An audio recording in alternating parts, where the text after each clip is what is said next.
What the golf? As a person who loves to play golf in real life and in digital form, I was intrigued by the concept of this game. Playing golf with not just a golf ball, but anything the creator could think about? Even animals? This is a really goofy game, and a simple one at that. It's basically a bunch of mini games that uses really easy controls that you might find in a golf game as you try and hit your ball or whatever it is to a flag in each of the levels. You play as a sentient golf ball. You travel through a lab invented to find a way to make golf interesting. You start at level 10 and you work your way down. Each of the levels have different branching paths you need to do in order to unlock the boss fight of that certain floor. After you do that, you move on to the next floor. The boss fights were never hard. They give you unlimited tries. You just have to find out the gimmick of each of the ones they lay out. In fact, with the exception of one level, I found this game very easy. I beat this title in about 4 hours, and I spent a bunch of time going for the highest difficulty in few of the levels. The beginning parts of this game were a little too similar and not very interesting. Once you understood they were going to go crazy with the levels, you start to notice the same ideas being used. Luckily, as you progress through the game, they really open it up and start using ideas from other games and do homages to them.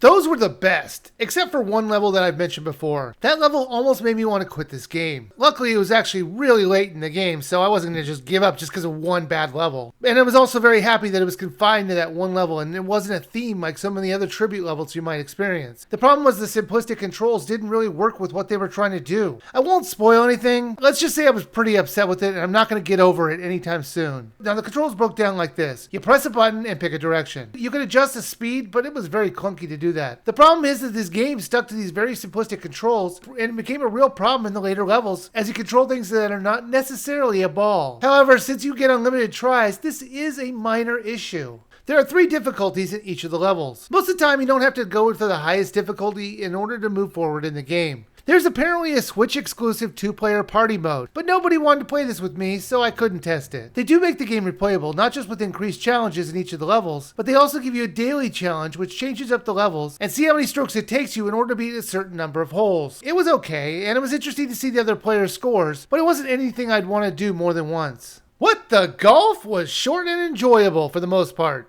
I do think some of the themes went on longer than they should have, but overall, it was enjoyable. Now, this is normally $19.99, and I'd say wait for this to go on sale. In the end, it's a 4-hour game with some replayability, with slightly more difficult challenges. So if you like golf, or even if you don't, this might be a fun game for you to play for a few hours, but definitely pick it up on sale.